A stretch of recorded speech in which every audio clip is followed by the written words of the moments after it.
आज चौकशीला ईडीला बोलावलं, त्यासाठी मी चाललेलो आहे. जे काही सहकार्य करायचंय ते आम्ही सर्वजण मिळून करत आहोत. त्यामुळे आज जाऊन जे काही डॉक्युमेंट, जी काही माहिती आम्हाला मागितलेली आहे ती मी तिथं जाऊन देणार आहे. त्याच्या पलीकडे आज ते काय विचारतात हे कुठेतरी आपल्याला बघावं लागेल. तपास यंत्रणा देखील तुझा भाऊ करतायत का अशा पद्धतीची एक राजकीय वर्तुळात चर्चा आहे. एकीकडे अजित पवारांना क्लीन चिट, तर दुसरीकडे त्याच प्रकरणामध्ये रोहित पवार मात्र ईडीच्या चौकशीला सामोरे चालले. कदाचित तुम्ही जे काही इथं बोललात ते EOW यांनी जो क्लोजर रिपोर्ट कोर्टामध्ये दाखल केलाय 20 तारखेला, 19 जानेवारीला मला नोटीस आली आणि 20 तारखेला म्हणजे दुसऱ्याच दिवशी EOWने क्लोजर रिपोर्ट हा फाईल केला. हे कालच मीडियाच्या माध्यमातून आम्हा सगळ्यांना कळालं. तो क्लोजर रिपोर्ट मिळावा यासाठी आज आम्ही कोर्टामध्ये पत्र देत आहोत. क्लोजर रिपोर्ट कधी दिला जातो? जेव्हा त्या केसमध्ये काही तथ्य नाही.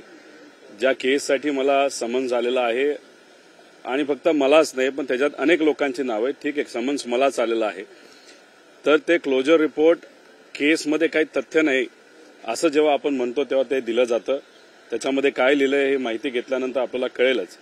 विषय एवढाच आहे की जे काय चाललंय ते करत आहेत, अधिकारी त्यांचं काम करत आहेत. अधिकाऱ्यांच्या विरोधात मी कुठेही नाही, पण शेवटी समन जर आलं असेल, माहिती मागितली असेल तर ती देण्याची जबाबदारी एक नागरिक म्हणून माझ्यासारख्याची आहे. म्हणून मी तिथं सहकार्य करतो. मनी लॉन्ड्रिंगचा विषय तुमच्या संदर्भात आहे. मनी लॉन्ड्रिंग तुम्ही केला असं तुमच्यावर आरोप आहे. सर्वे कारखाना असेल किंवा बारामती अॅग्रो असेल आणि आणखी एक साखर कारखाना. मी व्यवसायामध्ये कुठेही चुकीची गोष्ट केलेली नाही. मी आत्मविश्वासाने इथं सांगतो.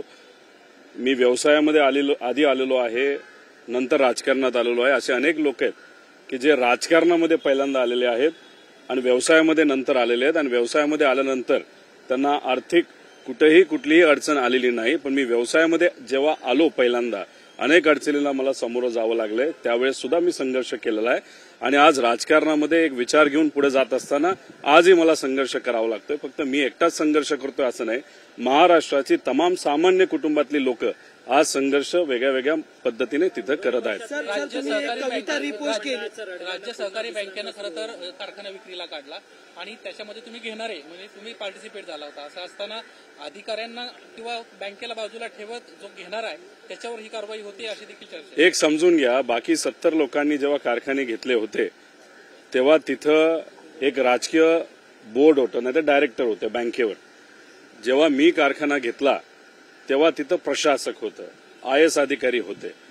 त्यामुळे ह्याच्यामध्ये काय तथ्य आहेत, काय डॉक्युमेंट्स आहेत, एकदा ही सर्व कारवाई झाल्यानंतर आपल्या सर्वांना मी दिलंच. पण ह्याच्यामध्ये एक तर ही कारवाई जी आमच्या विरोधात झाली त्याच्यामध्ये कुठेही बारामती अॅग्रोचं नाव त्या PIL मध्ये नाही. आणि ते नसताना सुद्धा आमचं नाव घेतलंय. ठीक आहे, सहकार्य आम्ही करत आहोत.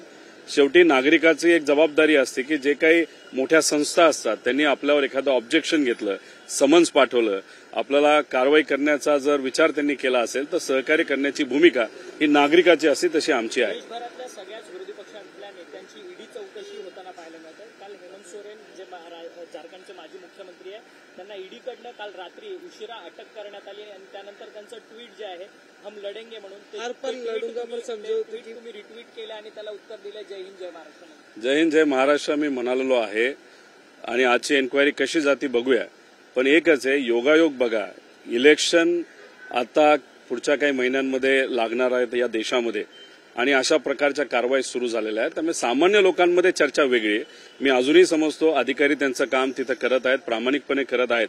पण इलेक्शनच्या तोंडावर अशा कारवाई झाल्यानंतर लोकांच्या मनामध्ये एक संभ्रम निर्माण झालेला आहे की कुठेतरी लोकशाहीचा आवाज दाबण्याचा प्रयत्न काही लोक करतात का काय. केंद्रीय यंत्रणा ईडी आणि महाराष्ट्राची आर्थिक गुन्हे शाखा म्हणजे EOW ह्या दोन परस्पर भूमिका घेत आहेत. अशा वेळी तुम्ही महाराष्ट्राचे गृहमंत्री देवेंद्र फडणवीस यांच्याशी बोलणार का, त्यांना विचारणार का की अशा पद्धतीचा विरोधाभास कसा काय तपास यंत्रणांमध्ये पाहायला मिळतो? नाही, आता तो विरोधाभास कशामुळे का कारवाई केली गेली, कारण का EOWने जो काही क्लोजर रिपोर्ट फाईल केला ती तशी छोटी गोष्ट नाही, खूप मोठी गोष्ट आहे. त्याच्या मागे अनेक वर्ष अनेक महिने तपास हा केला जातो आणि तपास केल्यानंतरच तो क्लोजर रिपोर्ट तिथं केला जातो जेव्हा त्या केसमध्ये काही तथ्य नाही असं पोलीस प्रशासनाला वाटतं. आता हा 20 जानेवारीला EOWने केलेला क्लोजर रिपोर्ट आहे. सरकार आमचं नाही, आम्ही विरोधात आहे. आम्ही सरकारच्या विरोधात बोलतोय, सामान्य लोकांचा आवाज म्हणून आम्ही तिथं लढत आहोत. अशा परिस्थितीमध्ये आज सत्तेत नसताना तो जो क्लोजर रिपोर्ट हा सरकारी यंत्रणेकडनं, पोलीसकडनं तो झाला असेल, तर त्याच्यामध्ये काही ना काहीतरी असेलच, हे कुठेतरी आपण सगळ्यांनी समजून घेतलं पाहिजे. देखील याच प्रकरणामध्ये चौकशी व्हावी का? तुमचं काय मत? मी एकच सांगितलेलं आहे, या केसमध्ये कुठेतरी माझ्यावर अन्याय होत आहे. मी माझ्या बाजूने माझ्या स्वाभिमानासाठी लढत आहे आणि तो लढत असताना कदाचित त्याचा फायदा हा इतर नेत्यांना नक्कीच होईल असं मला वाटतं. राज्य सरकार केंद्र सरकारच्या भूमिकांबद्दल पवार साहेबांशी बोलणं झालं का? नाही, मी आता याच्यावर काय बोलणार नाही. फक्त जाता जाता एकच बोलेल की आता केंद्र सरकारने जे काही बजेट हे मांडलेलं आहे, फक्त ज्ञान दिलेलं आहे. महाराष्ट्रासाठी, या देशासाठी त्यांनी काही दिलेलं नाही. आम्ही गेल्या काही वर्षांमध्ये काय केलं एवढं सांगण्यामध्ये त्यांचा भाषणाचा वेळ गेला, पण गरिबासाठी तुम्ही काय देणार हे त्यांनी कुठेही सांगितलं नाही. बेरोजगार युवा असतील, शेतकरी असतील, महिला असतील, तसंच सामान्य लोक असतील, छोटे मोठे व्यावसायिक असतील, यांच्यासाठी या बजेटमध्ये काही नव्हतं. त्यामुळे उगाच ज्ञान देण्यापेक्षा खऱ्या अर्थाने गरिबाला आणि सामान्य लोकांना काहीतरी द्यायला पाहिजे होतं.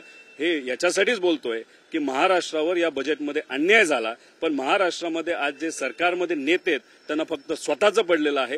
केंद्राकडे जाऊन या स्वाभिमानी महाराष्ट्रासाठी काही आणण्यासाठी ते प्रयत्न करणार नाही आणि त्याचा निषेध या ठिकाणी मी करतो.